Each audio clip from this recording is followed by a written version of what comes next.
ఏడుగురు విద్యార్థులు తీవ్ర అస్వస్థతకు గురయ్యారు. వారిని వెంటనే చికిత్స కోసం దేవరకొండ ప్రభుత్వ ఆసుపత్రికి తరలించారు. ఈ విషయం తెలుసుకున్న విద్యార్థి సంఘాల నాయకులు ఆసుపత్రిలో చికిత్స పొందుతున్నారు. విద్యార్థుల్ని పరామర్శించారు. అనంతరం దేవరకొండ ప్రభుత్వ ఆసుపత్రి ముందు నిరసనకు దిగారు. ప్రభుత్వ నిర్లక్ష్యంతోనే ఈ ఘటనలు జరుగుతున్నాయని వారు ఆరోపించారు. రాష్ట్రంలో 950 మంది విద్యార్థులు ఫుడ్ పాయిజన్ కి గురయ్యారని, వారిలో 52 మంది విద్యార్థులు మరణించారని గుర్తు చేశారు. మోడల్ స్కూల్ పిఏపల్లి దేవరకొండ సబ్ డివిజన్లో 4 పిల్లలకి కడుపు నొప్పితో కంప్లైంట్స్ రావడంతో వాళ్ళకి ఇక్కడ ఏరియా హాస్పిటల్ వెంటనే పంపడం జరిగింది.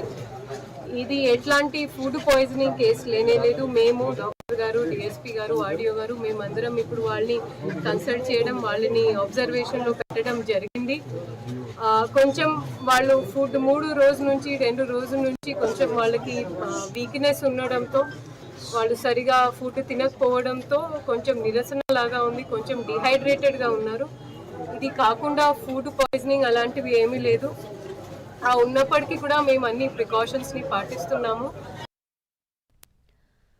నల్గొండ జిల్లా పిఏపల్లి మోడల్ స్కూల్ హాస్టల్లో విద్యార్థులకి ఫుడ్ పాయిజన్ అయింది. మధ్యాహ్న భోజనం తిని 7 విద్యార్థులు తీవ్ర అస్వస్థతకు గురయ్యారు. వారిని వెంటనే చికిత్స కోసం దేవరకొండ ప్రభుత్వ ఆసుపత్రికి తరలించారు. ఈ విషయం తెలుసుకున్న విద్యార్థి సంఘాల నాయకులు ఆసుపత్రిలో చికిత్స పొందుతున్న విద్యార్థుల్ని పరామర్శించారు. అనంతరం దేవరకొండ ప్రభుత్వ ఆసుపత్రి ముందు నిరసనకు దిగారు. ప్రభుత్వ నిర్లక్ష్యంతోనే ఈ ఘటనలు జరుగుతున్నాయని వారు ఆరోపించారు. రాష్ట్రంలో 950 మంది విద్యార్థులు ఫుడ్ పాయిజన్ కి గురయ్యారని, వారిలో 52 మంది విద్యార్థులు మరణించారని గుర్తు చేశారు.